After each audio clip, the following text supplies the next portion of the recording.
Great. All right. Welcome everyone to the October 23rd Marine Mammals Work Group meeting. Thanks so much for joining us promptly. Just a couple housekeeping items as we're kicking off today. As your bandwidth allows, invite everyone to have your video on, especially during the discussion. Love to see your faces. But we recognize some people are joining on the phone and or have not the greatest internet, so it's not a requirement, obviously. We also would encourage folks to use the chat feature in Zoom. There's reactions as well, so as people are sharing questions or discussion items, feel free to use those features. They're along the bottom bar in your Zoom, and maybe you're familiar with them, and if not, let me know. We could maybe put some screenshots in there to help you navigate. When you're not talking, we ask that everyone stay muted. And then, of course, as I said, there is a lot of discussion and Q&A in this agenda, so we will be keeping an eye on the chat, but also encourage folks to use the hand raise feature. So it's under the reaction button in your Zoom, and you'll see the raise hand option there. Okay, and here is what is on the docket today. We're starting off with welcome and announcements. We are then doing extended breakout rooms. This is something we've been doing in the past, at least, basically all of our marine mammal work group meetings for the past year or two.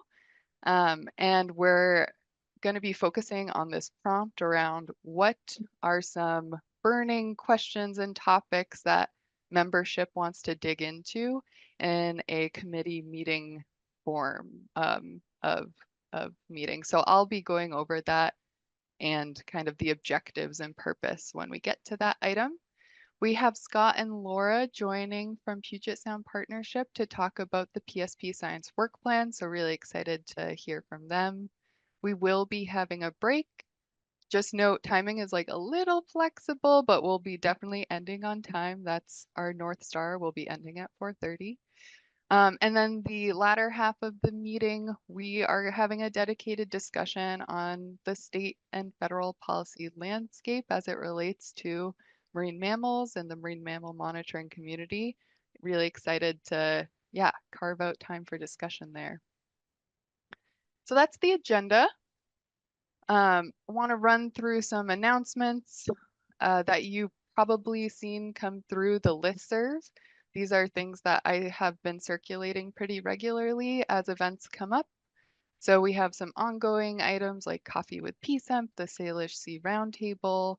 It's One Ocean Week in Seattle. So after the meeting, I'll be following up with an email just with some active links and things like that. We have the Salmon Summit. We had a joint meeting with the Salmonid work group back in the spring. So just wanting to elevate that opportunity if it's relevant to you. The Acoustical Society of Japan and America is happening in Honolulu in December. And then I wanted to pause here if there's any other meetings, events, webinars, symposiums that folks want to elevate. I know the Marine Mammal Symposium is something that usually happens on an annual basis, but I don't have the details on that yet. But I'm going to pause here and just see if you want to put any upcoming events in the chat or unmute and share or raise your hand.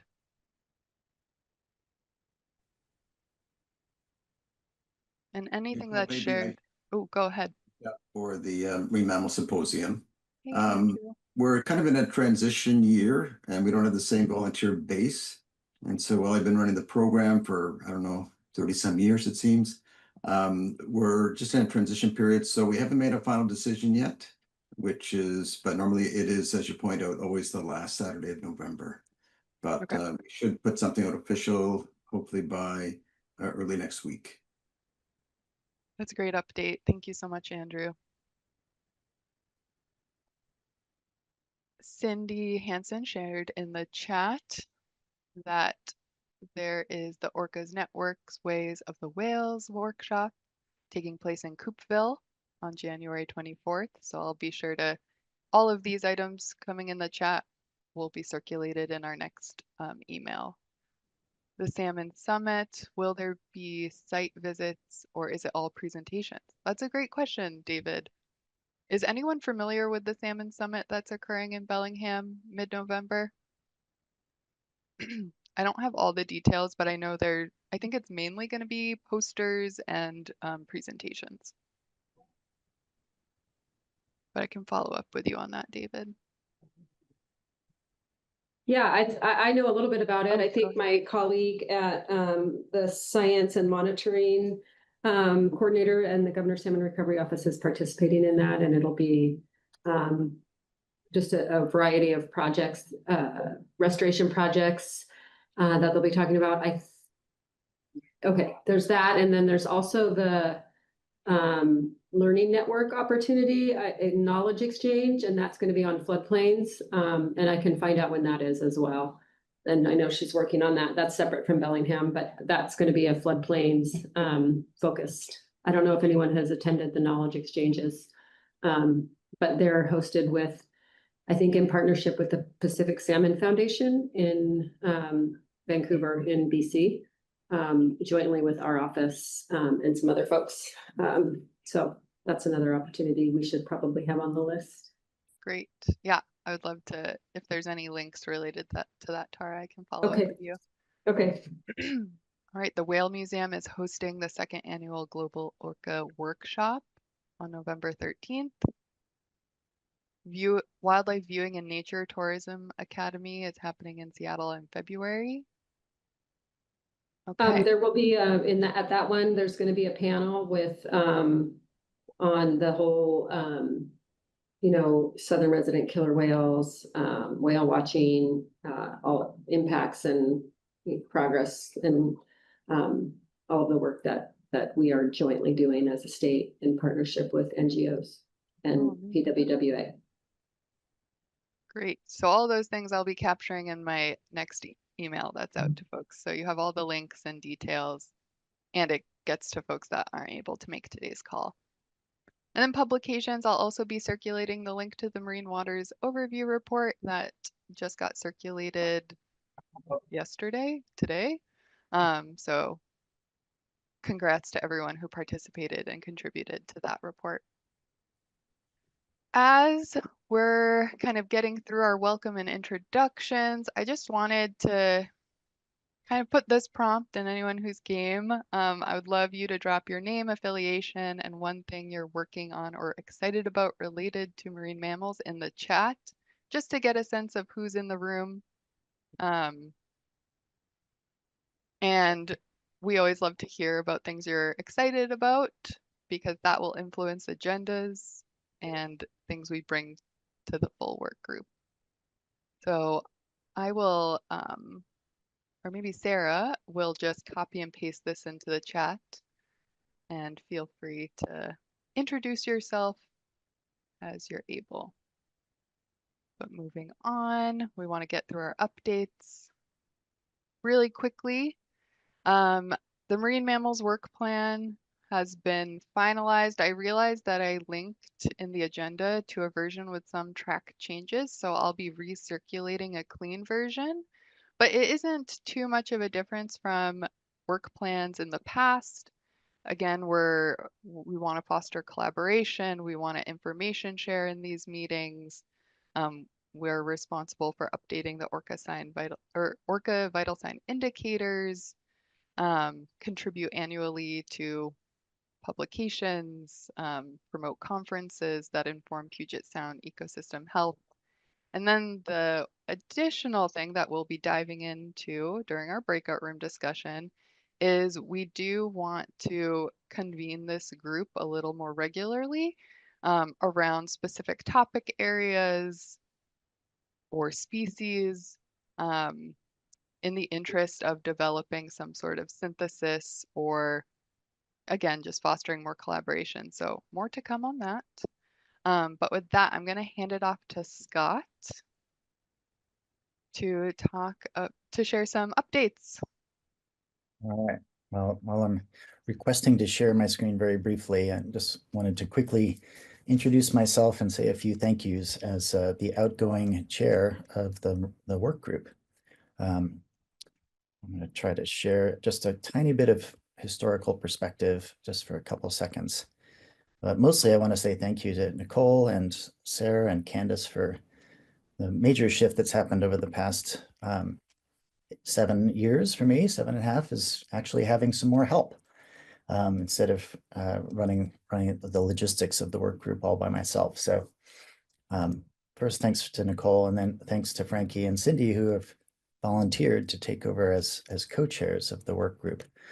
The main thing I wanted to flag is, when I started attending these meetings and when Jerry Joyce talked me into chairing in the spring of 2018, we were a work group that was predominantly focused on the southern resident killer whales. And Ken Balcom and Brad Hansen and Lynn Berry were all keeping us appropriately focused on developing a good monitoring infrastructure around the southern residents and creating, a consistent delivery of products, like the number of southern resident killer whales broken down by pod.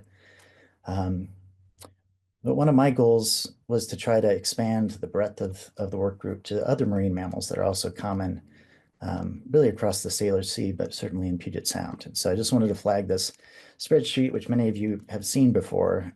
But one of my goals was to try to turn most of this green, meaning we are producing work products and monitoring data in a timely fashion across not just the southern resident killer whales, but bigs, harbor seals, California sea lions, harbor porpoises, stellar sea lions, humpbacks, grays, minkies, dolls, lags, and maybe even some relatively rare species like fin whales and sperm whales. And so,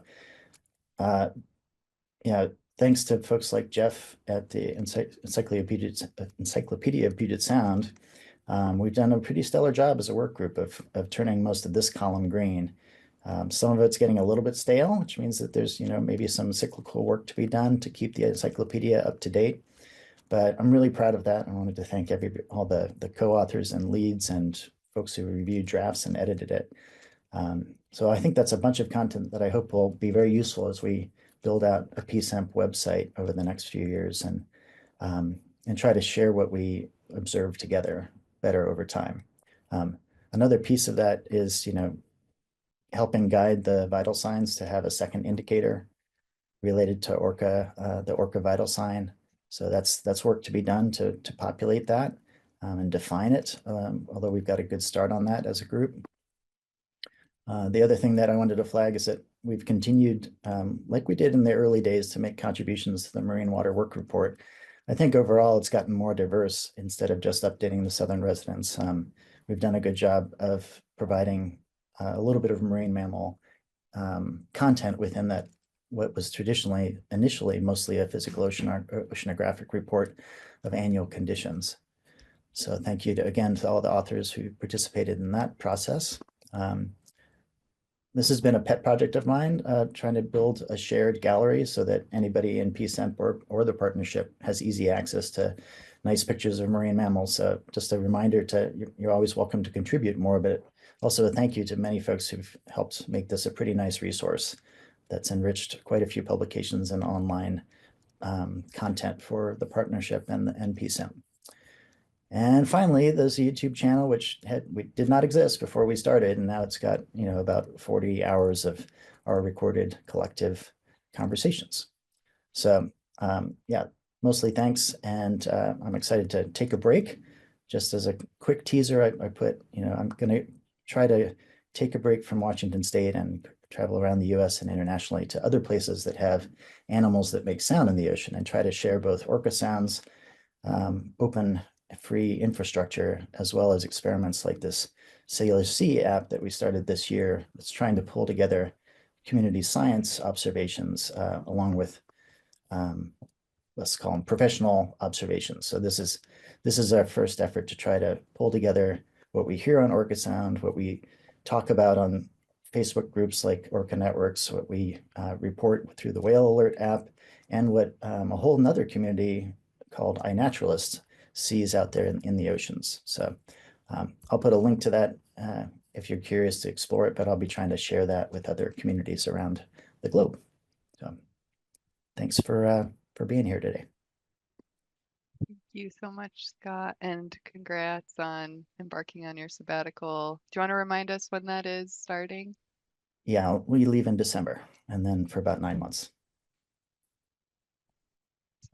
And then we're, as Scott mentioned, really excited to welcome new co-chairs, Dr. Cindy Elizer and Dr. Francis Robertson, and I did pull your screenshots from the internet, so sorry about that, but if you wanted just to take a few minutes and introduce yourselves, I know a lot of people know who you are, but it's particularly what you're hoping to achieve in this role. And maybe I Cindy guess I'll or go first. whoever unmutes first. Thank you. I beat her. So I'm Cindy. I am the research director and founder of Pacific Mammal Research. So my focus is on harbor porpoises and harbor seals. I'm also the associate director of the Salish Institute up at Western Washington University, working towards making everybody look at this place as the one connected ecosystem it is rather than the separate countries and nations. So I'm just excited to continuing the good work that Scott's been doing, and hoping that maybe we can make some headway in some more. How can we get the information that we're sharing with each other out into the policy world and help things happen maybe a little bit quicker if we can, and just looking at ways of doing that science communication in different ways. Great. Thank you so much, Cindy. Good afternoon. My name is Francis Robertson. Most of you know me as Frankie. I am the Marine Project Manager for San Juan County's Department of Environmental Stewardship, where I lead the county's southern resident killer whale recovery efforts as part of my many things. I also try and continue minke whale research here in the Salish Sea. So, like Cindy, focusing on a species that doesn't necessarily get the same kind of attention as others. So it's exciting to get a little bit more diversity, I think, in kind of species interest there too. Just following up on what Cindy said, again, continuing the efforts and the work that has been achieved to date. I think we've made some really good headway, and beginning to consolidate some of that as well into sort of more concise reports as well. And I think I'm also really keen to see more crossover between not just the monitoring of the species, but also monitoring for the efficacy of management actions that have been put into place, and to keep those two pieces intersecting and seeing how we can continue to improve through adaptive management techniques. So bringing that management world and the science world together. Thanks. Thank you so much, all. And just big kudos to both of you for stepping up in this role. Really excited to work with you. All right. So that is welcome and announcements, and we'll be transitioning. Oh yeah, and then there's applause in the chat too. People are excited. So I'm going to dive into our breakout room discussion activity. Because we have a specific prompt, want to provide a little bit of the background in what we're seeking to learn from the discussions you're about to have. So over the past couple months, Candace, a co-coordinator for the Marine Mammal Work Group, and I have been having one-on-one discussions with a handful of Marine Mammal Work Group members. We're still kind of working down the list to set up those meetings, but what we've really heard is there's a need to increase the frequency that we meet a little bit, but also this is all voluntary and capacity is a concern for folks. So what we're thinking of doing, instead of adding another full work group meeting, we have 3 work group meetings traditionally throughout the year. What we're going to try out instead is to supplement our full work group meetings, which happen 3 times a year, with 1-hour committee meetings that explore a specific topic or issue in greater depth. So it would be dedicated to a specific species or kind of diving into a topical issue that is emerging potentially or something like that. So we're gonna get into breakout rooms and we want to essentially hear from you all of what do you want to focus on. This will inform kind of the structure we propose for these 1-hour committee meetings that supplement the full work group meetings. We'll be using Mural, which is a platform we've used in the past during this work group meeting that's worked out in the past, but there should be note takers kind of scattered throughout these breakout rooms. So hopefully you won't experience any technical difficulties. But any way you capture feedback is going to be helpful. We'll have about 7 minutes in these breakout rooms. And this is what you'll see. We'll drop the link in the chat to this mural. It's also linked in your agenda. But when you get in your breakout rooms, just start with a really short round of intros. And then what we're asking you to provide is, again, just like brainstorming ideas of what's important to you, or if you saw it come up in an agenda where you would say, I need to go to that, or this has been an issue that hasn't been talked about enough in the marine mammal community, or something like that. We're just kind of in the brainstorming phase right now. We have identified some categories, and we're looking to you all to provide a little bit more specificity of a topic within those categories. But then we also have the light blue sticky notes where we're looking for any and all ideas. So I know that's a lot to take in. Again, most rooms should have a little bit of support, but you will navigate to this mural and essentially just kind of be like filling out sticky notes with ideas and having some discussion within your group. Before we break, are there any questions? Is anyone like, what are you asking me to do?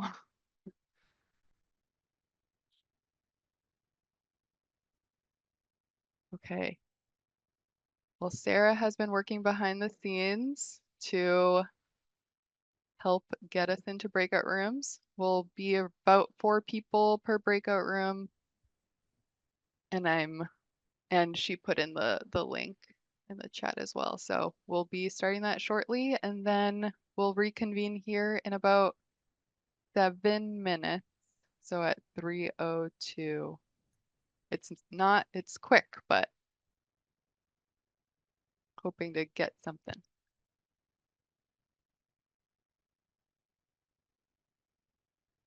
Welcome back, everyone. I'm sure that felt like not enough time.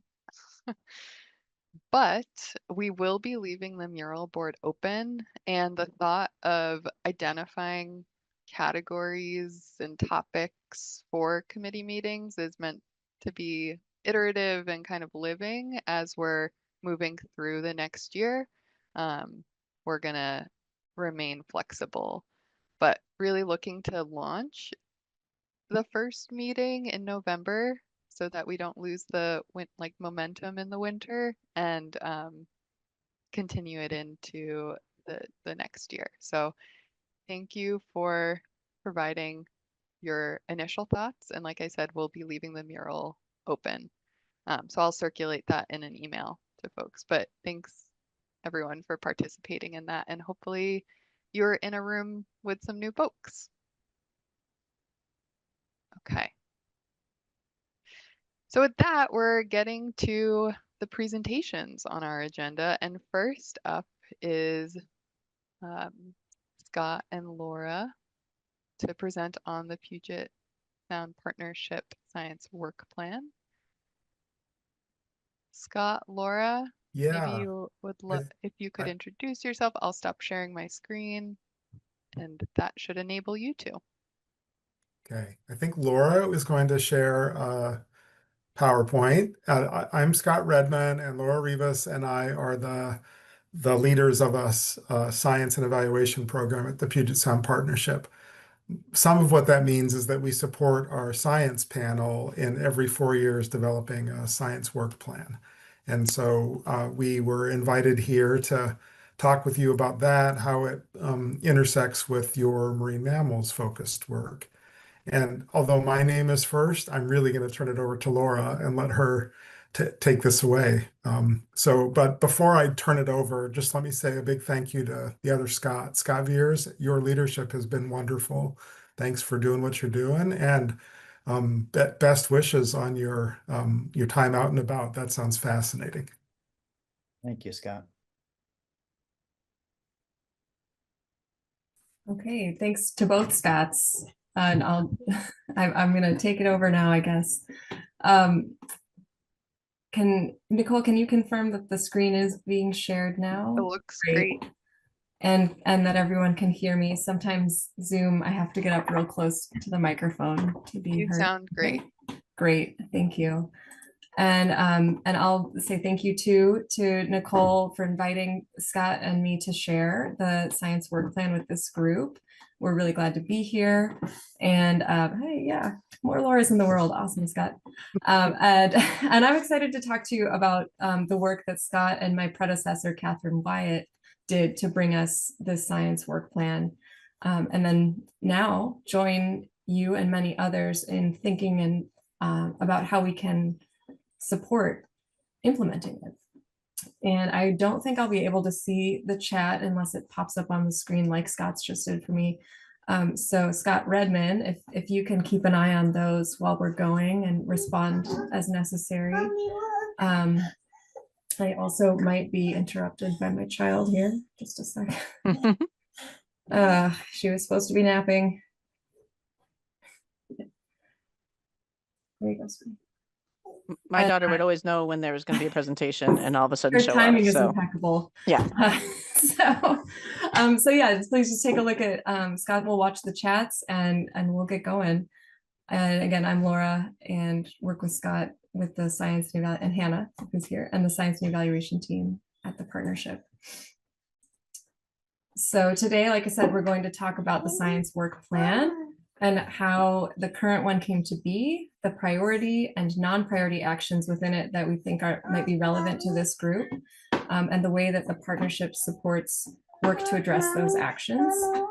And then if there's time, we will talk about already how work we're doing now could contribute to the next science work plan, which is wild to think about already. But we're going to focus on the current one for most of the time. Okay, so our current science work plan has a timestamp of 2025 this year through 2029, and so it's a 4-year work plan. And it's called for in the partnership statute, and it serves a number of functions, and they're listed here on the slide. It elevates the needed science and information for Puget Sound recovery. It guides our Puget Sound scientific research investment. It can inform others' investments in Puget Sound science. It is a component of how we rank other state agency budget requests to the legislature, and we do that every year. And we draw from the action agenda to form the science work plan, and then the science work plan guides the action agenda. They're in an interspersed timing, so they're constantly playing off each other. And PSEMP interactions have highlighted some other uses of the science work plan or the materials that we prepared along the way, like assisting in identifying Puget Sound region's priorities for monitoring salmon and salmon habitat, and expressing the needs people have for coordinated data management and synthesis. To create the science work plan, we, and when I say we, I mean Scott and Catherine, credit where credit is due, and a former fellow, we identified 60 source documents with science recommendations, leading to over 1,000 raw science needs. And examples of those sources are the implementation strategy grand uncertainty matrix, the local salmon and ecosystem recovery plans, and various Washington State Academy of Science recommendation reports, including the Underwater Acoustics and Disturbance Report and their pinniped management report. Staff gathered these materials from various groups, including this group, if those who were around a couple years ago might remember. And then from the raw needs, we described remaining gaps by categorizing and grouping the recommendations into around 100 proposed science work actions. So we're funneling, right, over 1,000, now we're down to 100. And then those proposed science work actions were assessed by the science panel and according to objectives set by the science panel to identify the 18 priority science work actions and 6 broader recommendations that you see in the plan. And that thus we have our priority actions, our broader recommendations, our full list of actions in a 4-year science work plan. It's also important to note that during this process, there was tribal, community, and partner engagement to inform the selection and revision of the priority work actions. So what are these priority work actions? There, like I said, there are 18 priority science work actions. They're grouped into 4 categories, and those 4 are listed there on the slide. And if you have looked at the plan, or you'll notice here in the slides, there is a numbering system, but it is just numbers. It doesn't indicate the priority within the list. And as we go through them, you'll see in my quick look at your work plan and quick look at our priority actions, I added a whale icon next to the ones that I think might be relevant or of interest to this group in particular. So here we go. What are these 18 actions? The first category is climate change impacts. There are 7 work actions in this category. 3 are on the slide here and the 4 are on the next one. And in this first one, I put a whale next to that first action, which is to monitor the distribution of impacts of ocean and terrestrial climate change and variability on Puget Sound infrastructure, tribal lifeways, ecosystems, native and invasive species, pathogens, human health, and quality of life. This is a pretty big umbrella of an action under which some research topics of interest to this group might fall, particularly ones that may include research on harmful algal blooms and food web dynamics. Continuing in this category, there are 2 more on here that I thought might be of interest to this group. The impacts of changing climate on disease and toxic contaminants on marine mammals. And that's number 5 there. And then number 7, develop and apply tools to provide information and warnings about harm from extreme natural events. That's another pretty broad one that may or may not be applicable, but could be. The next category is pollution and toxicology. There's 3 science work actions in this category, 2 of which I thought might be in line with this group's interest. Number 8, maybe in line with your work plan idea to discuss emerging disease threats to marine mammals. And then that number 10 there, there are specific sub-questions within this one in the science work plan that I thought could be relevant to this group. And they are to develop a framework to establish toxicity benchmarks for untestable charismatic species, and to establish cell lines for endangered orca and other untestable species for current and future assessments of chemical bioactivity. And we can dive far deeper into those if that was an interesting teaser for you on those topics. Moving on, the next category of priority action is land use and ecosystem management. There's 2, I have 2 slides. There are 5 actions under this category. These first 2 are not of interest, I think, to you, but they're here for reference later when I give Nicole the slides. And I'll move on to the next 3 in this category, where I marked 1 for your interest, which is number 13. How can ecosystem management efforts be designed to better reflect understandings and desires of people's preferences, values, and behaviors? And yes, this is a question about management and people, but I also understand that in many cases, people's preferences and values go towards supporting the charismatic marine mammals. And Specifically in this category, there's interest in better understanding and creating positive behavior change with the recreational boating audience. And as you know, that group of people interact with your research subjects quite a bit. The last category for the science work plan priority actions is effectiveness, and I didn't mark any of interest here. Not to say that you don't think about effectiveness, but that these questions probably are not high on your list, but they are here for reference for later. So those are the 18 science work plan priority actions. I also want to talk about the 6 broader recommendations in the science work plan. These were developed to support the development, efficacy, and implementation of science, and they're intended to be relevant across the recovery landscape as valuable principles to ongoing science programs and new endeavors. And so they speak to the ways we approach and improve our information gathering and sharing, almost regardless of the research question itself.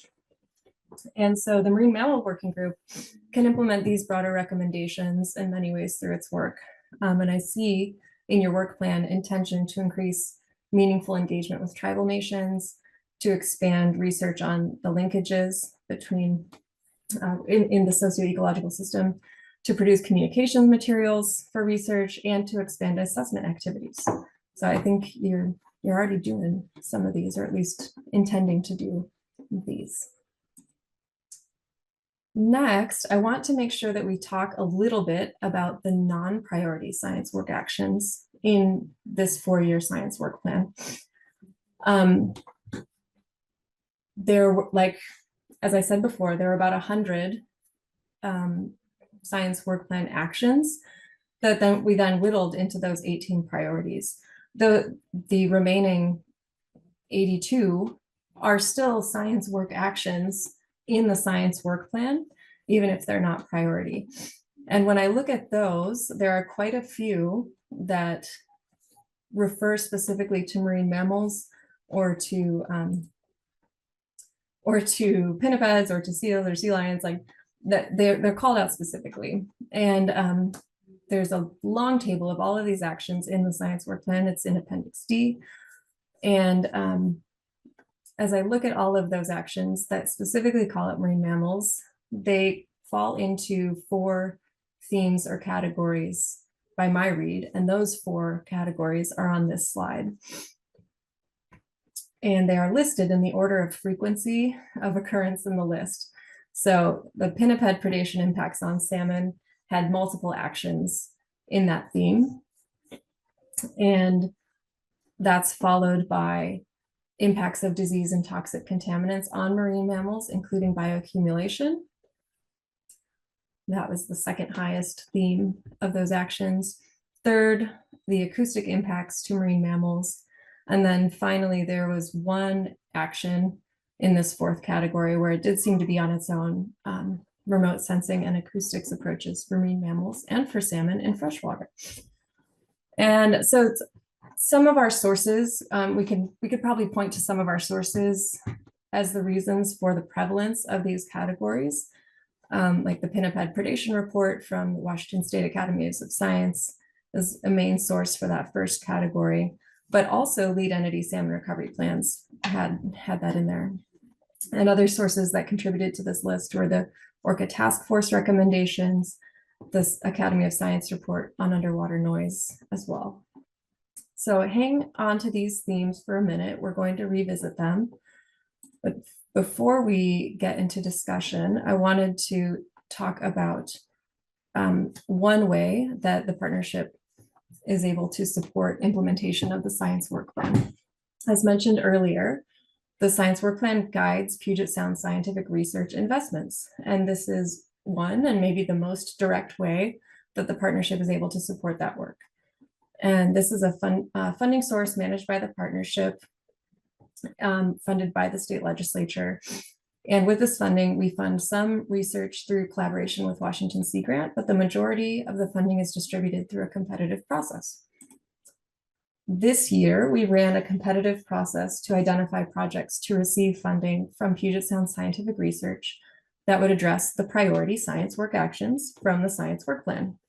We solicited 2 types of project, the targeted research and integrated socio-ecological systems research. We received 20 proposals, 16 in the first category of targeted research and 4 in the socio-ecological systems category. And the total request was $4.6 million, demonstrating quite a funding need. We did not have that much available. We selected 4 projects for funding this biennium, and as of this week, I think they are all under contract for their work to be conducted through June of 2027. And I say all of this so that you know, we expect to do a similar process in 2027 to solicit projects for the 2027 to 2029 biennium. And this year, we put the entirety of the 18 priority work actions in the call. We might focus that call in the next procurement so that we get full coverage of those priority actions over the next 4 years. We haven't developed this yet. The science panel will play a role in developing the priorities for that process and in evaluating proposals again. So, mark your calendars for February of 2027 when we expect to be engaging in that process again. I want to move us to some time for discussion. The themes from the work plan actions are in the text box on this slide to help with the memory.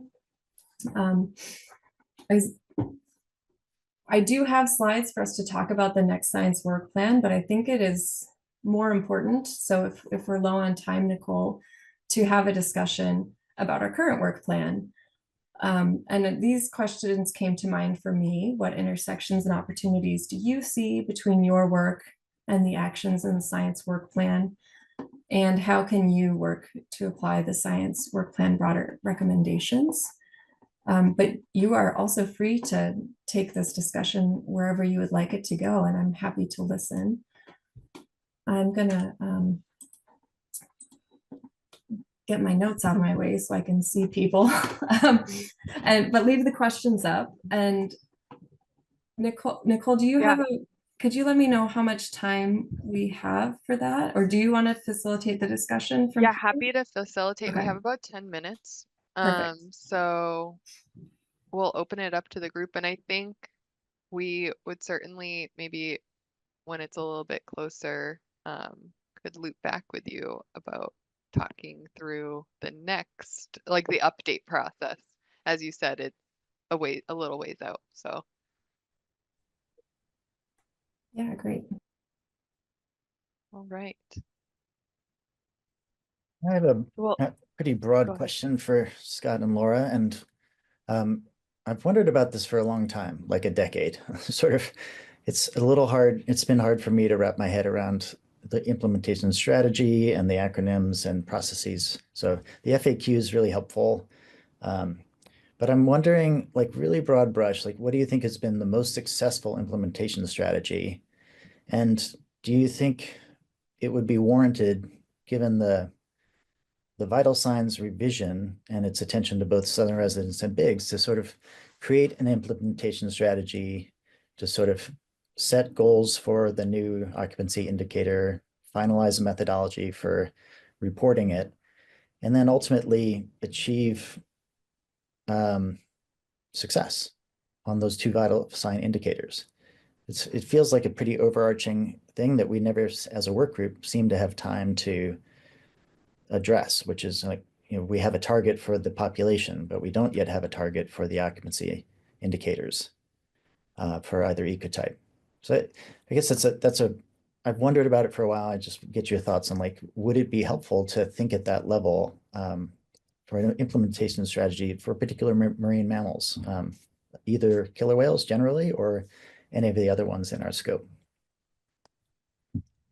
Yeah, I'll take a crack at that. Laura, jump in too. And Tara, I might be looking at you too.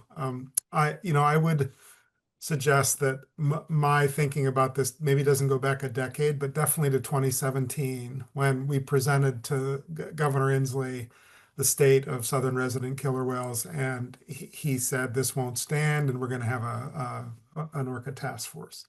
And so I'd say we have largely deferred into that orca task force for the planning space, and I really think that's that was wise. I'm not sure. I, for one, haven't done a good job of tracking the status of recommendations and seeing how we're holding one another accountable to that progress. But I think it that effort blended nicely from a toxics in fish uh, implementation strategy and built in orca specific things. Now, not bigs, so that's a different topic. And it's interesting, the small group I was in right before we came on was all about other species. And so curious about what recovery or conservation plans look like across the gamut from all kinds of marine mammals.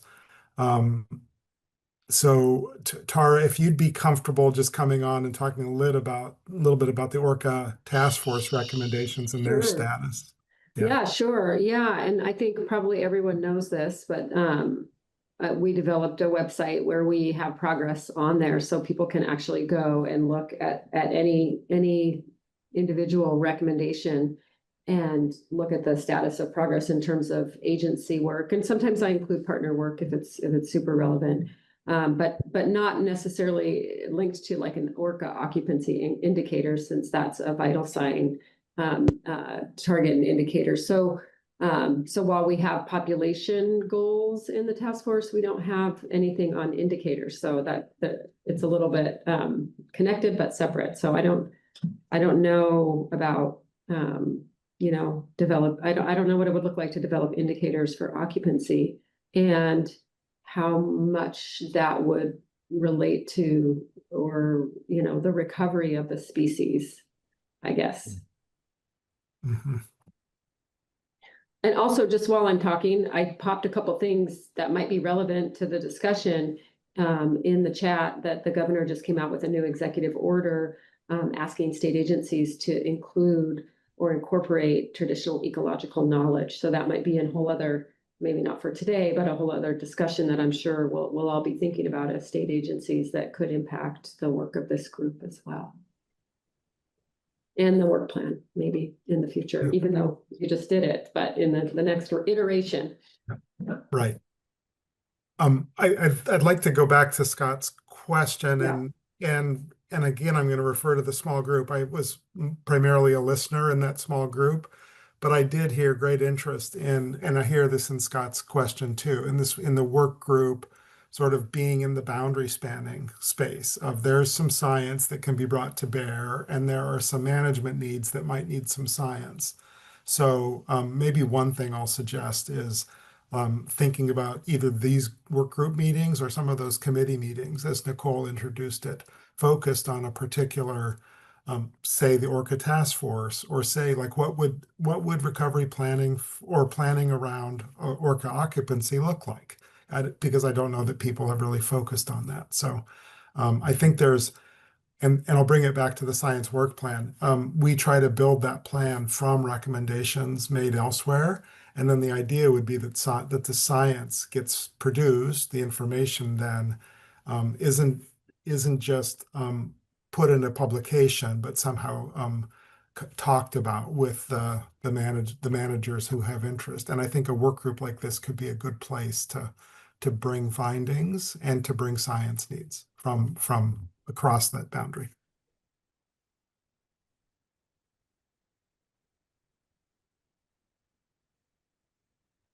Thanks for the question, Scott. Any other questions for Laura or Scott on the presentation? I don't know, Laura, if you want to put back up those prompting questions, but I can also circulate it, and I will circulate it as well. I'll pick up on, I think it was the first bullet on the right-hand side of that slide. Makes me think about the Washington State Academy of Sciences paper on predation. And and I'm doing this from more than a year ago memory, so I might be getting it wrong, but I saw in in the Academy's report a really strong call for management. Let's go ahead and try to manage pinniped predation in a different way, and be sure to do the science so that we can adaptively manage any experimental management that we do. And I'm just not sure how that maybe the later in this work group, as you talk about federal and state policy situations, that comes up, or that might be an example of something else for the work group to delve into in these meetings or committee meetings. It's like how, given the MMPA or given changes to the MMPA, how might we proceed? Yeah, that's a good tee up to the next agenda item, Scott. But we still have a few minutes if anyone else has any even comments on the presentation.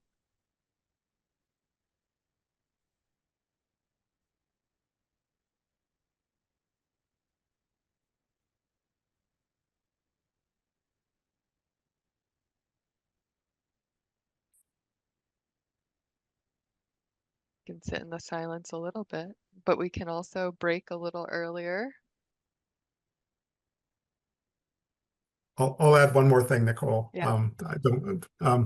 I think that last bullet makes me think of the importance of cross work group coordination. And I have just talked with Katrina about this, and I imagine this is something that Hannah and Katrina talk about, is the real benefits we have when work groups interact. And so that last bullet talks about approaches that might work for marine mammals, for salmon. I think Laura and I just fielded a question about remote sensing, maybe drone-based monitoring of birds. So I think there's there, and maybe I'm looking ahead here, but in the future, if an integration across work groups could talk about the technology or ways of using newish technology, that could be helpful in the next work plan.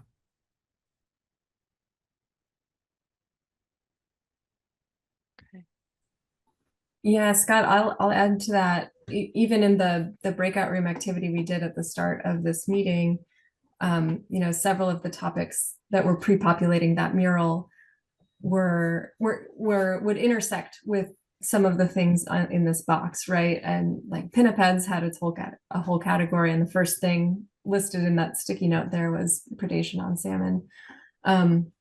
There were items for toxics. There was a flag for diseases. There was a flag for acoustics. So yeah, just noticing the intersections and saying that, as your interests lead you down that road, remember that there is a parallel path, or that will come back together to where your conversations could be supportive of this work too, and helping to draw those connections will be helpful. Great. We are at time for our 5-minute break, but Dawn, do you have a quick comment question? Yeah, quick question. Hi, Laura. And hi, Scott. So how do we help communicate back to you because we did do a joint meeting with salmon and marine mammals, and we did talk about some of these things, and we are in the salmon work group going to be looking at telemetry and that kind of work. So how do we as PSEMP make sure that it's getting back to the science work plan? Is that just going through Katrina or Hannah, or how is that working? I think in addition to going through Katrina and Hannah, which should be good paths, I appreciate that. Also think about, is there an engagement with the science panel or with the PSEMP steering committee that would be useful? And that's a way of maybe elevating, especially when it's multiple work groups. And if that's, I sort of want there to be a discussion point or a request being made, but it doesn't have to be that. If there's just interesting, like, hey, here's where we are at this point in time, please notice. Elevating it to those kind of situations could be good. Inviting you guys to our joint meetings, or taking points as an update to those meetings? That's where I was thinking the latter. taking something from the joint meeting in those ways. And then I think another way would be just to like try to enlist Jeff Rice and the writers that he has to tell a story too. Okay, thanks. Right. It'll cut into our break a little bit, but Tara, what's your comment question? Just really quick, so there's the science work plan, but then I know the partnership's embarking on an update to the action agenda, so there might be a lot more that comes out of it. And I think there's going to be a whole marine section in there, and I see there's some marine items on here with acoustics with marine mammals, which is great, but maybe more will come out in the action agenda. And then I just heard from Dustin at Ecology that they're establishing a work group to do a microplastic strategy. So I just, how do you incorporate those new things into the existing work plan? Or do you just, I mean, it's a 4-year plan, so I know that that's a long time. Yeah, we will incorporate what we see in the new action agenda. So the new action agenda comes out next year. It'll be 2 years after that when we write this next work plan, and we'll come back to you and talk to you about that. Okay. But the specific needs articulated in the action agenda will be foremost in our thinking about what should be in the next science work plan. Okay. Tara's point, though, also makes me think like maybe we should get someone else from partnership staff to come talk to you about the marine mammal relevant topics in this action agenda. We could wait till after it comes out in June, or we could come to you before June as it's out for public comment in the early months of 2026. So Hannah, let's take that idea towards Rob and the planning team. That would be great, because then if we hear about it, then folks that are here in the PSEMP group can look at it and maybe comment on it when the time comes. Sounds great. All right, thank you, Scott and Laura, for presenting. I don't see anything in the chat as far as questions, but more opportunities to make sure we're tracking these plans. So I'll follow up with you and Hannah on that opportunity as well. We're going to take a quick break, not quite 5 minutes, but just under like a little bio break, water break, eye break from looking at your screen all day. And then when we come back, we're going to dive into the policy discussion. So, all right, I see people returning. Great to see your faces. And we're gonna now get into the latter half of our agenda. We will be delving into this state and federal policy discussion. Just to set the stage, and this was included in the agenda as well, a little bit of the kind of the background about why we thought it was timely to bring this agenda topic to this work group. So over the past few months, we've been meeting with work group members one-on-one. We also worked with our co-chairs to identify kind of agenda topic needs. And we've heard an increased interest to discuss policy and management topics. So this agenda item really seeks to provide information and a space and opportunity for work group members to discuss these changes and updates to both the state and federal policy landscape and talk amongst peers. We'll be really interested to hear how this discussion goes, and to tee us up, we have Michael Jasny from NRDC.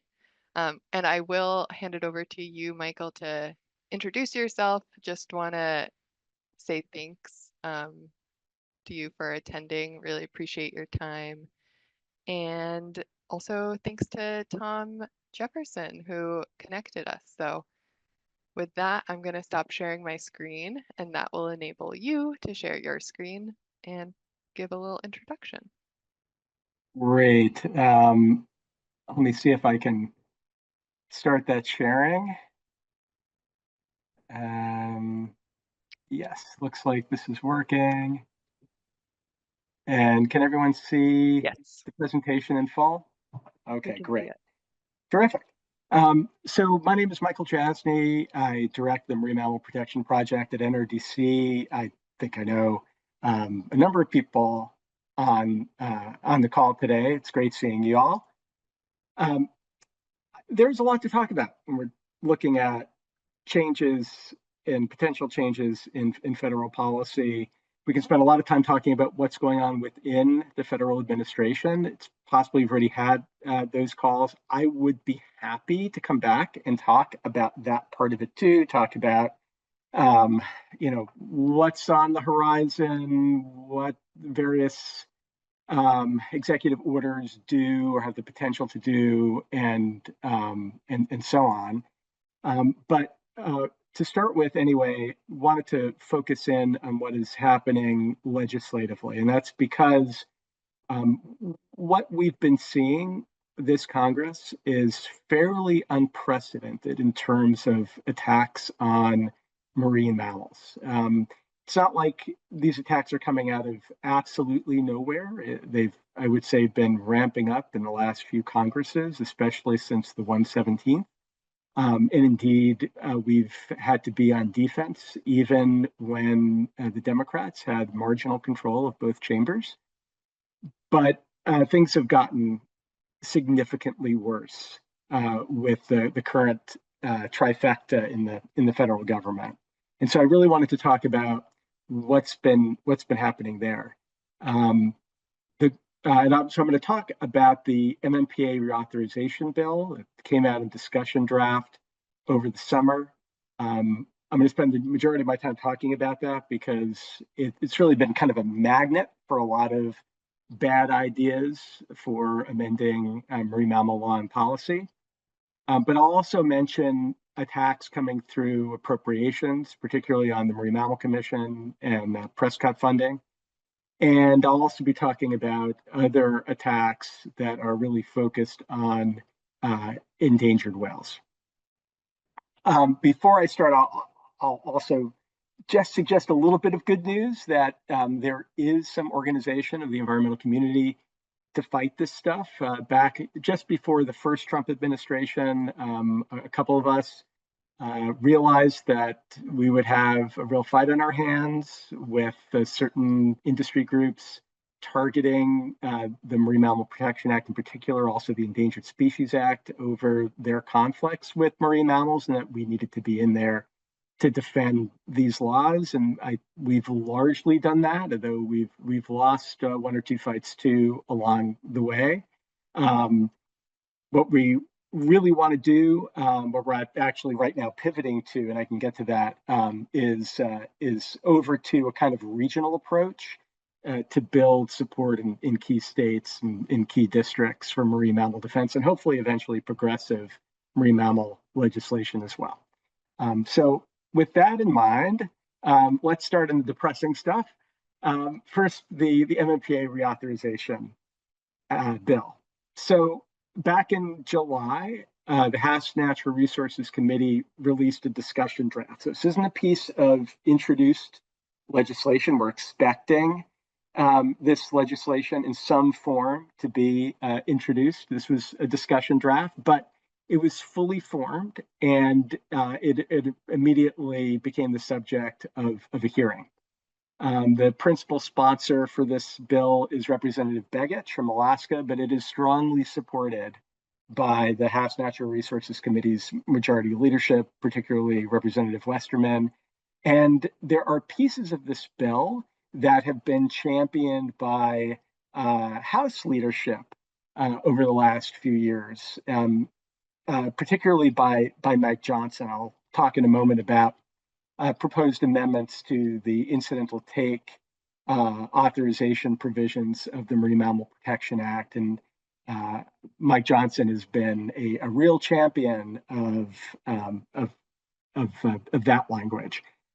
This bill is, I would call it a real wish list of a bill for those who want to deregulate on marine mammals. And it's also has kind of potential beyond the four corners of the bill itself. I'll be honest with you, I don't think this bill is going to pass as a standalone bill. There's just too much opposition. The margins are too tight. The principal sponsor really bungled the introduction of this thing in ways that will make it hard for him, even with his own delegation, most likely in the Senate. But there is a lot of potential for parts of this bill to break off and become seeders for riders and amendments that would be attached to other things like defense authorization and a future reconciliation package and permit reform. That is to say, legislation that has a much greater chance of passage. So this is even though I think the chances of this bill itself passing as a standalone are small, still extremely worrisome, and worrisome just in the brazen nature of its contents, as you'll see in a moment.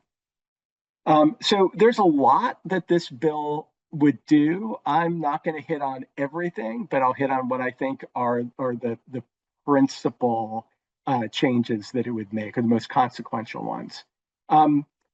First of all, the bill would eliminate the idea of precaution as the perspective and approach and congressional motivation behind the Marine Mammal Protection Act. The findings and declarations of policy as they exist in the MMPA talk about how we lack data about marine mammals. The legislative history behind the passage of the Marine Mammal Protection Act has the relevant committees articulating how Congress intended to insert a conservative bias into the act, into the interpretation of the act.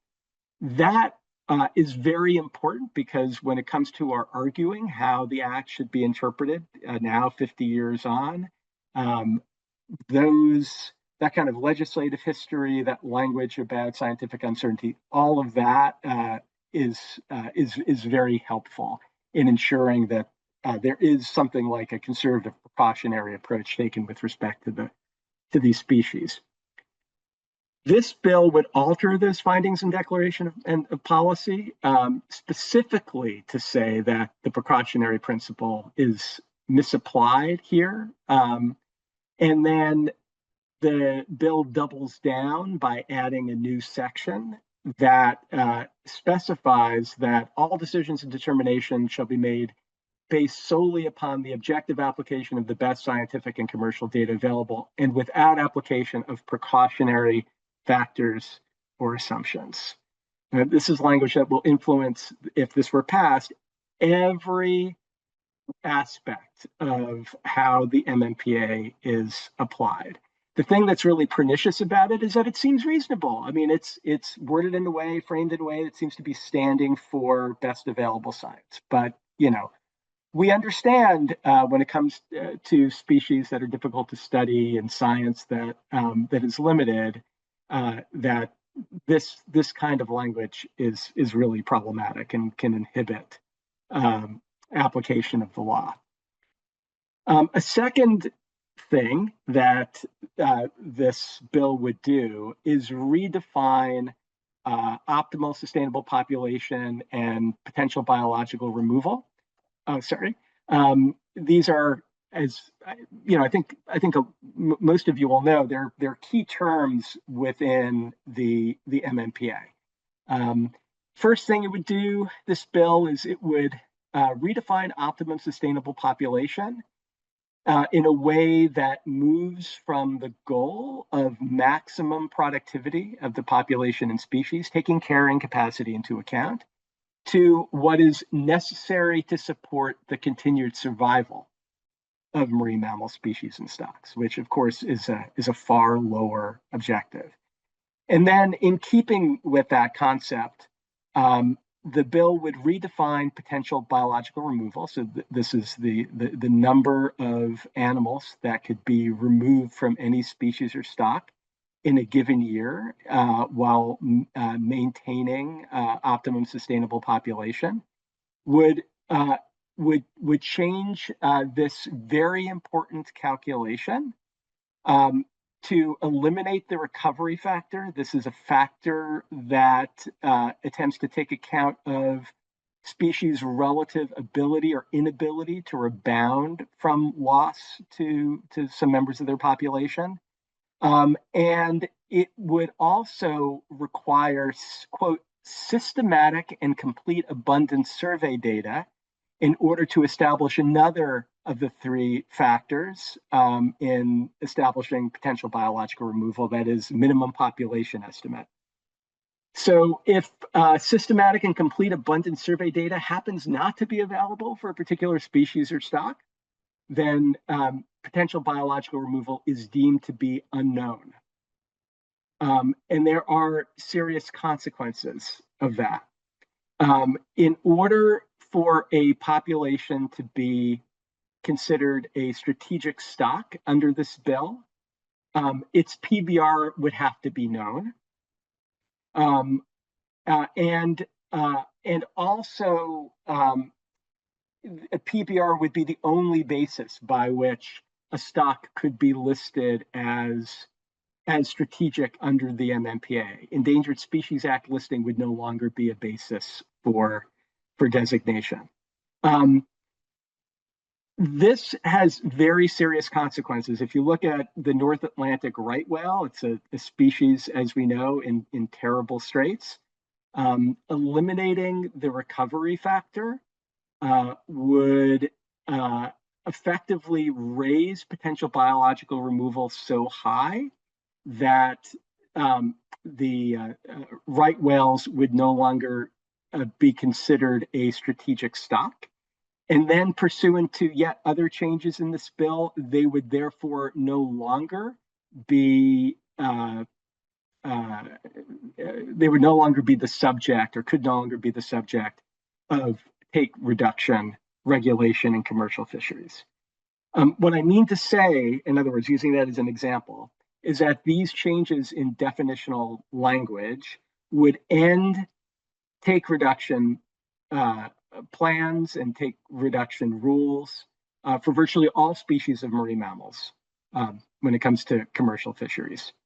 One other thing to note is that when counting mortality, serious injury and mortality against potential biological removal, only documented human mortality or serious injury would count. So all of the science out there that models the additional unreported, undocumented amount of mortality occurring, which of course NIMS presently relies on for management, none of that would matter.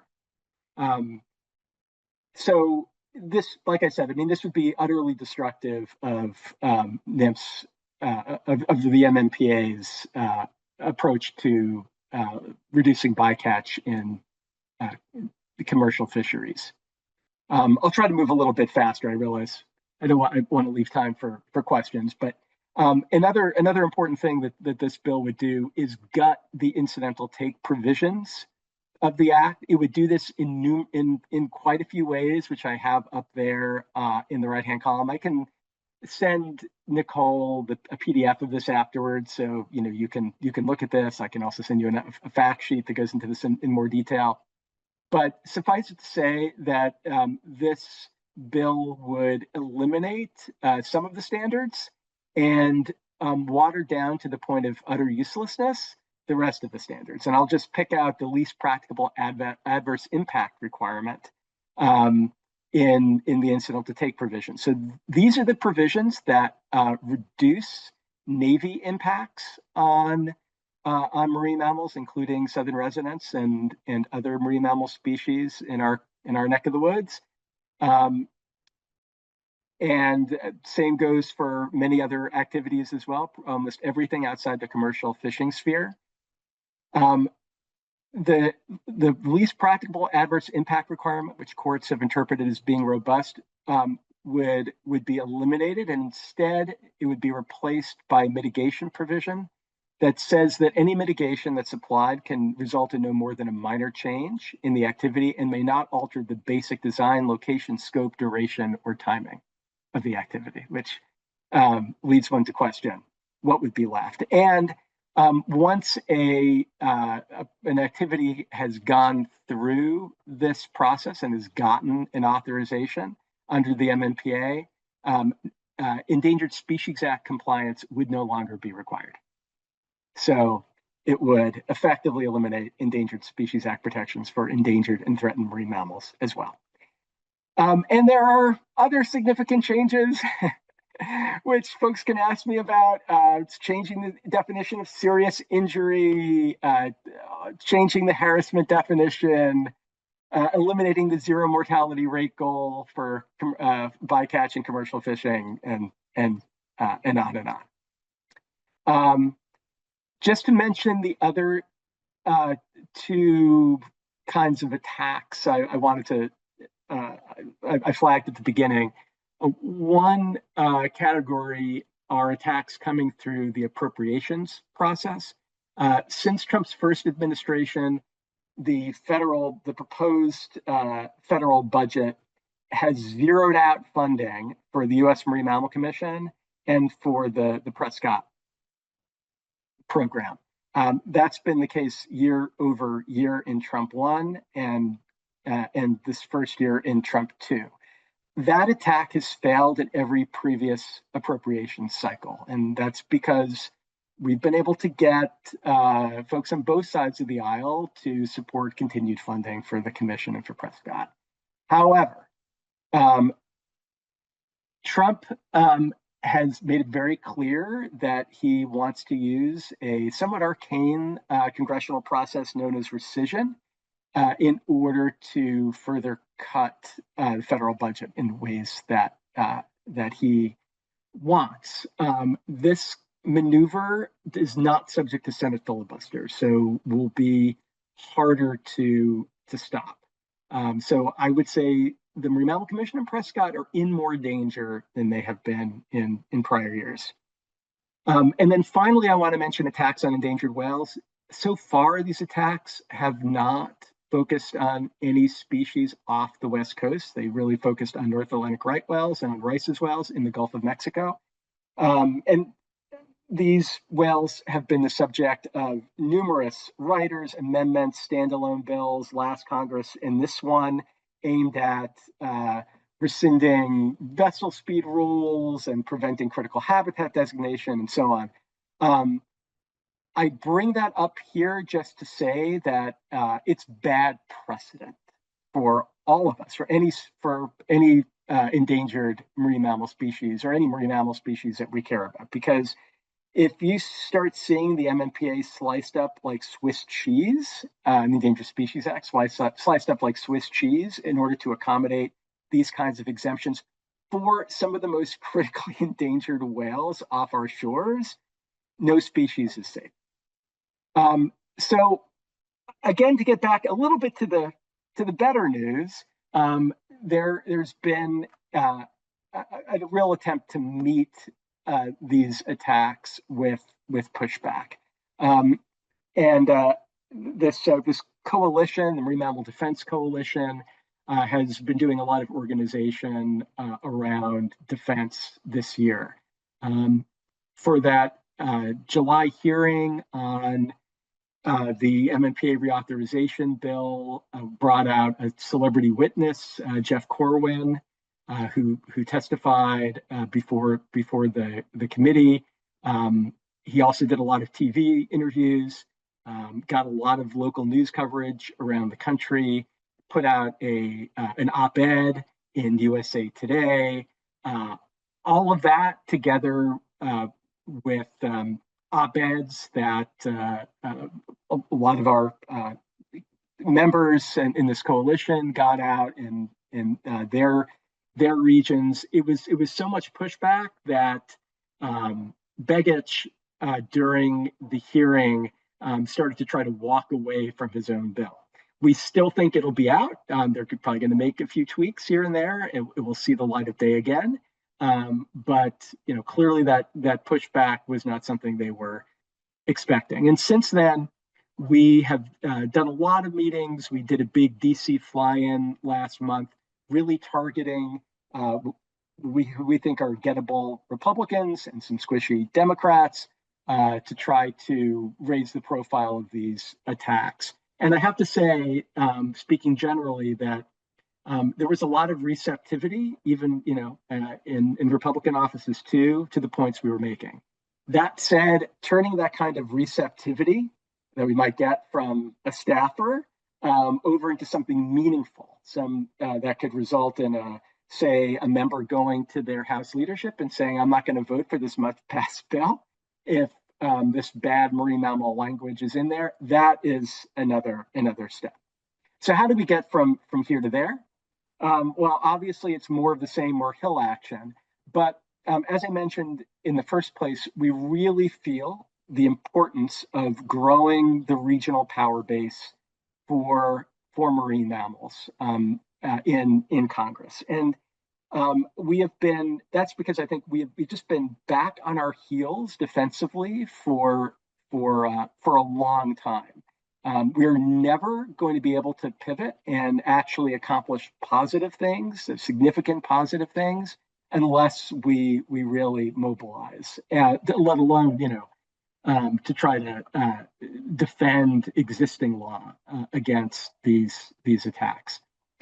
So among other things, we're starting a number of regional groups who can coordinate effort around, whatever it takes to motivate the delegations, congressional delegations in their region with, particular targeted offices. We'd be happy to include anyone from this group who want to participate in the West Coast group. You just need to let me know. My contact information is down there.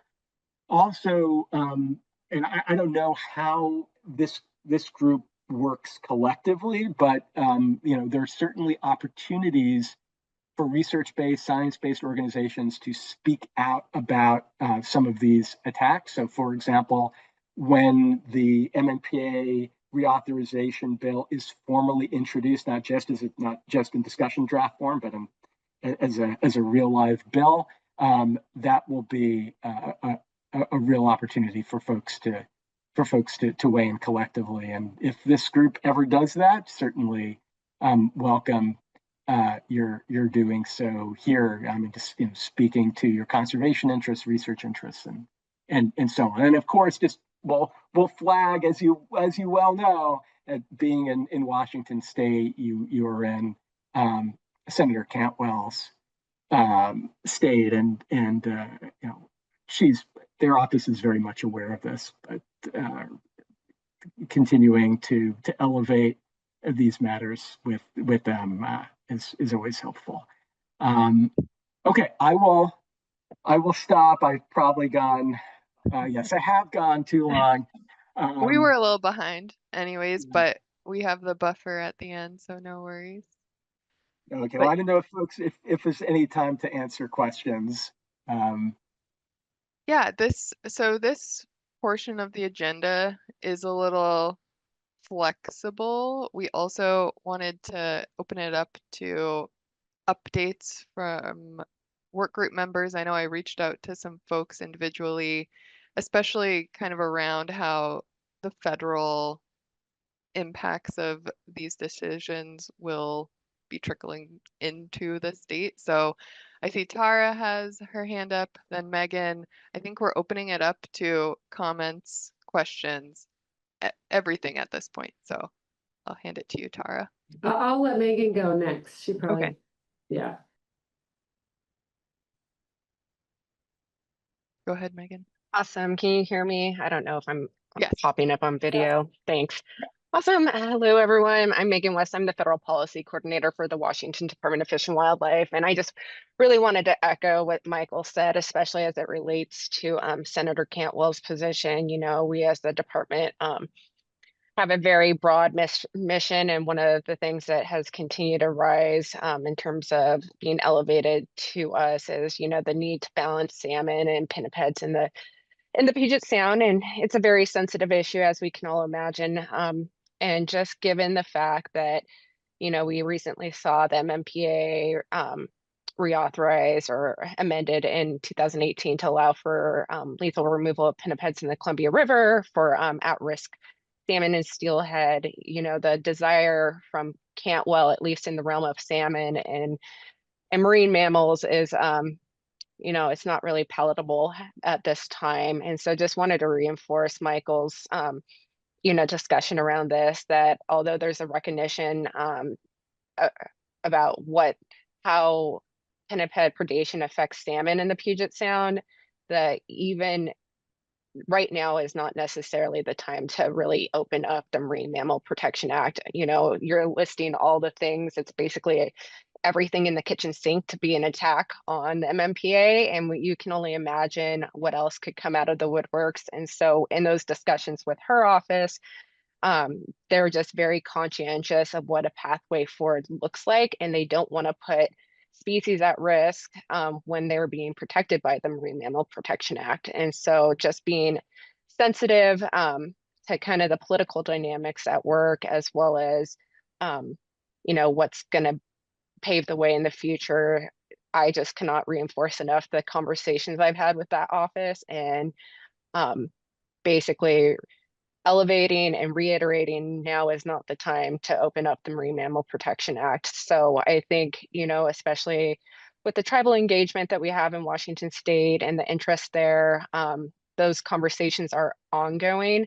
And, you know, DFW has been involved in the studies around predation around the Puget Sound, but in terms of a desire to amend something right now, it's really not one at the top of their list, nor do they really want to entertain the conversation. So just wanted to kind of ground truth and further reinforce what Michael said, just given the baggage bill, as well as, you know, what we saw out of Congressman Westerman, who is not only the chair of the Natural Resources but Agents Committee, but he's also a congressman from Arkansas. And I think it was last year he introduced the bill to you know, allow lethal removal for pinnipeds in the Puget Sound. And the big question mark is, why does a congressman from Arkansas really want to get involved in the Puget Sound and the dynamics that we have ongoing? And so I'm happy to answer any questions relative to the conversations I've had with her office or others, but also acknowledging that they do understand that there's an issue. They really want to see the defined science around it, but also understanding that the political realities are, you know, something that we need to consider in terms of looking at the MMPA and what, if an amendment ever occurs, what that would look like. Megan, can I say that's extremely well taken? You know, we've been hearing all sorts of reports of extreme legislation along these lines, including up to and including the removal of pinnipeds from the MMPA umbrella, so that they would no longer be covered by the MMPA. Right. So really well taken, and be happy to talk offline too. And for sure. Yeah, no, I appreciate that. Love to have more of a conversation. I think, you know, the MMPA, the origination of it, like definitely well intended, but now you have, like, if you look at the world of salmon, like the MMPA competing with ESA. So we're in a conundrum right now, but I think we need to be thoughtful about how we proceed. And, you know, we just don't want to do everything in the kitchen sink approach. And so, yeah, I'd love to talk more and just kind of brainstorm, you know, what we're in a time of chaos right now, so we don't know what's going on, but, you know, in the future, just talking about these things and kind of ground truthing the realities of everything. Yeah. Tara? Yeah, just a quick question, or really a clarification maybe for both of you. So the attacks on the Marine Mammal Commission and the Prescott, I'm assuming you're talking about zeroed out in the president's budget, not and what he came out with, not our appropriations, not our Senate and our House, right? Because he zeroes out. I mean, that's pretty typical. Presidents zero out a lot of things.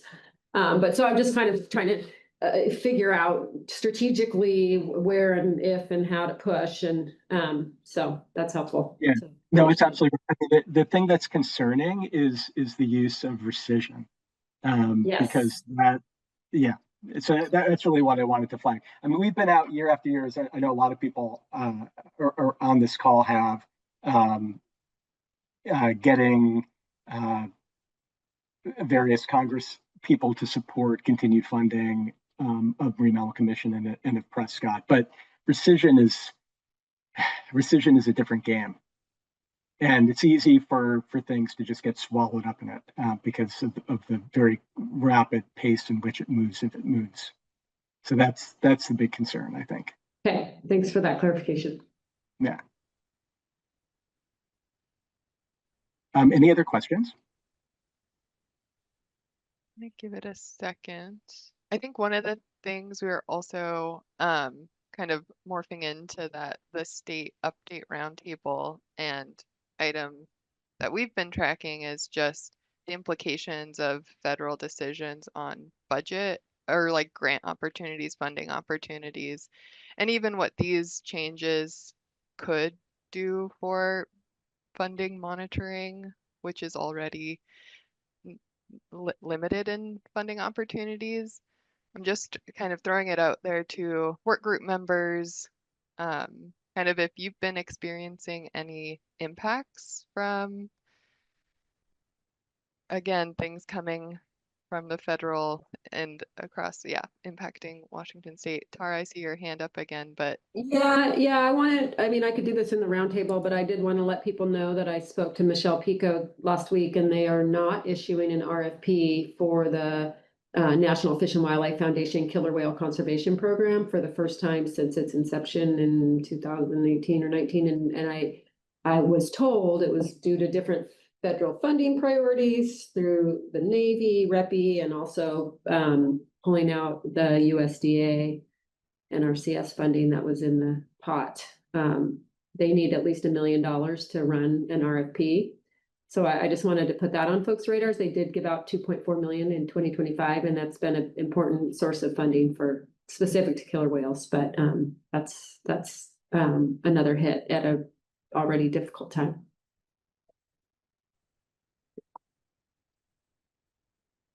Michael, did you want to say something or? Finding it hard to unmute myself. So here, I mean, there's a lot to be said, of course, what's happening administratively already.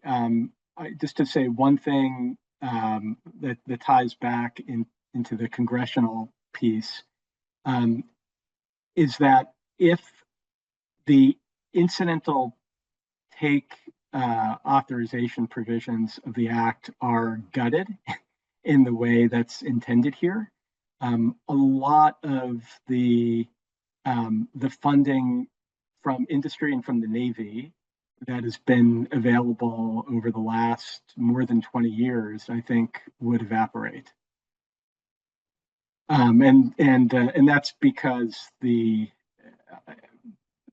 those entities do this work ostensibly in support of, or principally, I mean, in support of their MMPA applications. I think they do it for social license as well. So you may not see just a complete elimination, but a lot of the rationale for their continued investment in research, including in the Pacific Northwest, will vanish. Go ahead, Scott. I have a question for you, Michael. Do you think there's a role that the work group can play to sort of tell a more nuanced story of the role of pinnipeds in Puget Sound compared to their role in the Columbia Basin? I'm looking at who's on the call right now, and Monica's published on the importance of bigs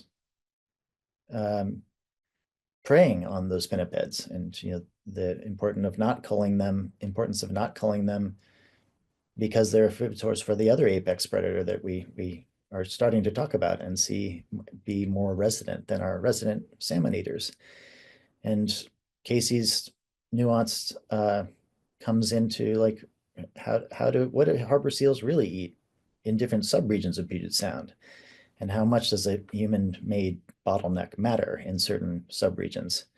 Some of those stories are positive, like I've been trying to pay more attention because of trump and the dynamics you've been presenting to us by trying to look at what the California sea lions are doing here near Seattle. And I don't think they're focused on salmon for the majority of the time they're here. Tom's done a nice job of distilling diet studies for each of the pinnipeds, and there's nuance there. California sea lions are not eating the same thing as Steller sea lions in every subregion of Puget Sound. And so I guess I'm just wondering if we could take our species level summaries that we've generated over the last decade and turn them into vignettes that could sort of start to tell a different narrative of a more nuanced story of pinnipeds in Puget Sound.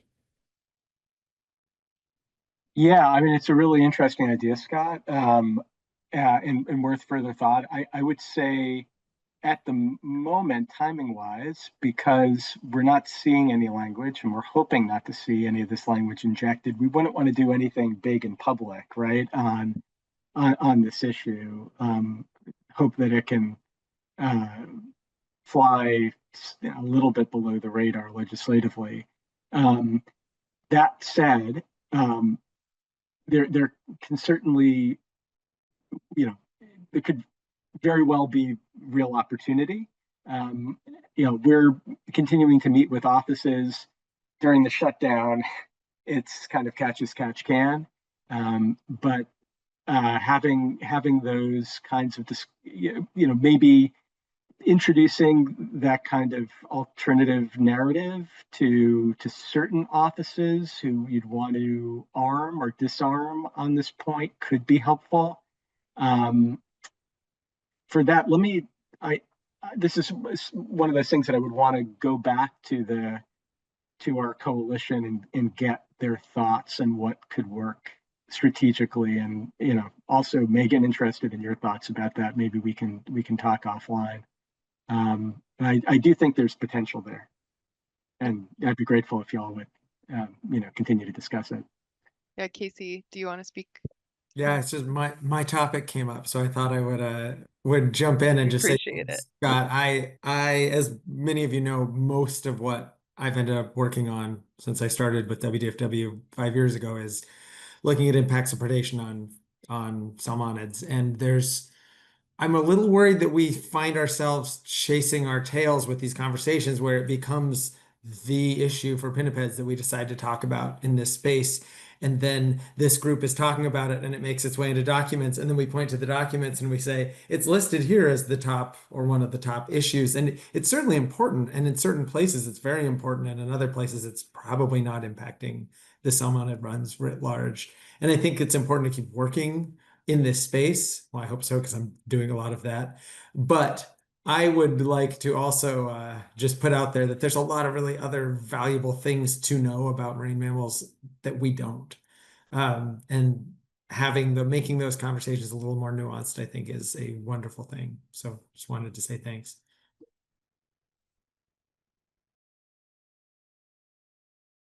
Thanks, Casey. We're gonna, I think, stay in this discussion for the rest of our time together, which is about 9 minutes. There's not much in terms of next steps and action items, and I'll follow up in an email on those.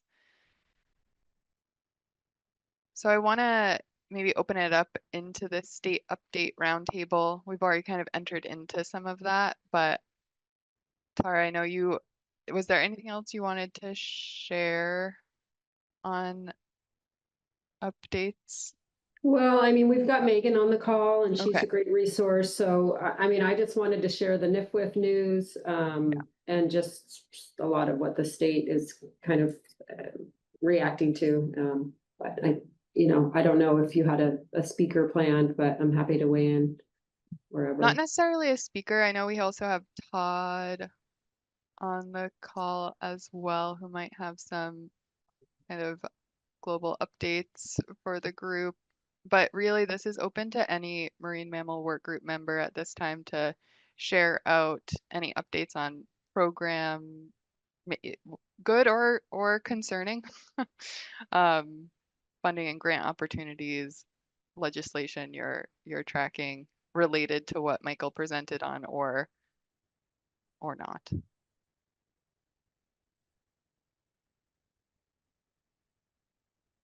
Megan or Todd?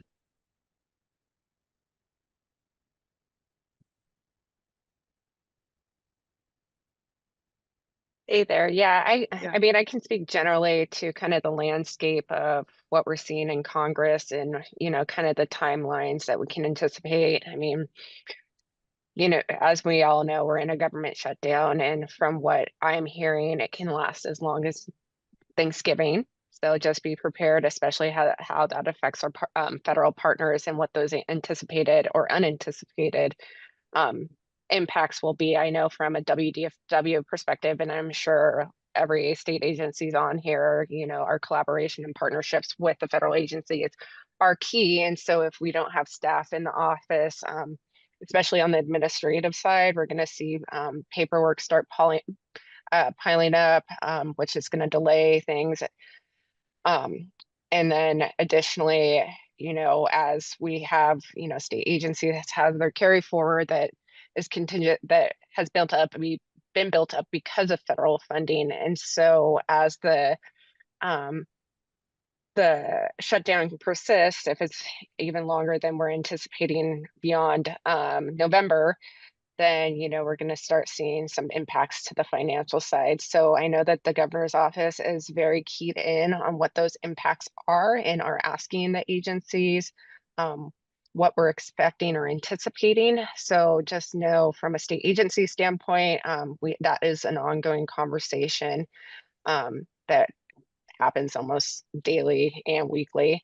And then additionally, just from more of a congressional standpoint outside of the shutdown, we don't know if we're going to see a continuing resolution or, eventually an omnibus. So if we do end up in a continuing resolution, that's going to basically maintain funding from FY24. I'm not sure whether the language regarding specific funding allocations or quote unquote earmarks is going to remain intact, whereas a lot of the agencies that had specific funding designated to activities called out in reports, that was eliminated in the last CR. So for example, the regional fisheries enhancement groups are not receiving their base funding from U.S. Fish and Wildlife Service. So we'll kind of have to wait. It's a wait and see game to really understand what Congress is going to do. But on the positive side,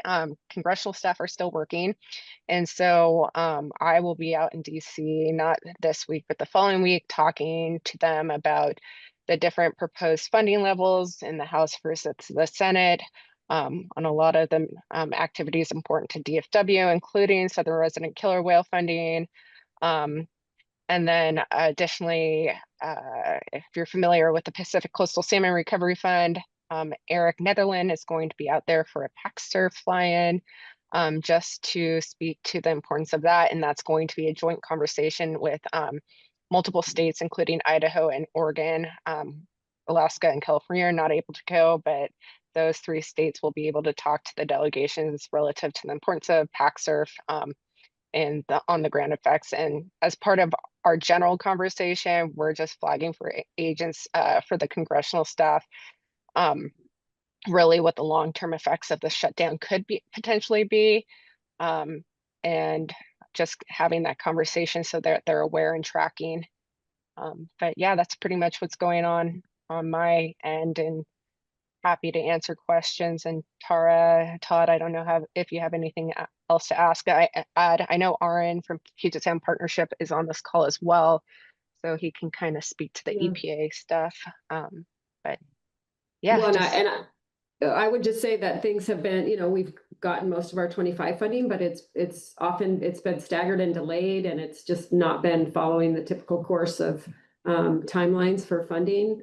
But, like, for example, we just got our Pacific Coastal Salmon Recovery Fund that Megan referred to for 25, just this, very recently, whereas we normally would hear in August, so, or May actually. So things like that occurring, having kind of ripple effects and impacts on our timing as a state on how we're spending some of that federal funding. And then I would just say, typically coordinated Natural Resource Agency responses on things like the rescission of the definition of harm, coming together as agencies to write strong letters back to our PC. So things like that are places where we can come together as agencies and be stronger on federal regulations that are essentially trying to be rolled back. I would just add to Tara's point about the delay in funding. So Commerce has a requirement now that the Secretary of Commerce review any grant above $100,000. So that is what has caused a huge delay in the federal funding, anything relating to NOAA to get out the door. So for DFW's purposes, we had a allocation for our Mitchell Act hatcheries in the Columbia River. And that finally got released, but the reason why it got released is because we had to use Alaska to weigh in. So our Republican allies are a huge force in this effort on our natural resources side, where we can, if there's an issue that we can coalesce around, they've been actually pretty receptive to helping. And so that's been pretty awesome to see. And I guess one more thing I would add, and what we're hearing and what most people know is it's hard timing because budget-wise, our operating budget, we just don't have much funding. So in terms of this next session, there's some capital funding, but the operating, very little money is available. So that makes things challenging. And Nicole, to your question earlier, my connections to the federal funding, I think, have been covered well by Megan, Tara, and Aaron in the comments. The funding that comes through the state to the partnership that goes to Quiet Sound, we were able to use an exemption to allocate that money for the first year of the biennium, 5/6 of it so far, successfully. So that goes forward. And last year, as you know, there was a mosquito fleet bill in the legislature, and that might come up again. And we now have a best practices document for fast ferries or passenger only ferry operators being produced by Quiet Sound that will be released in short order. So I think we are, leaning forward on that front most actively. And I know we're at time, so I'll keep it brief and end there.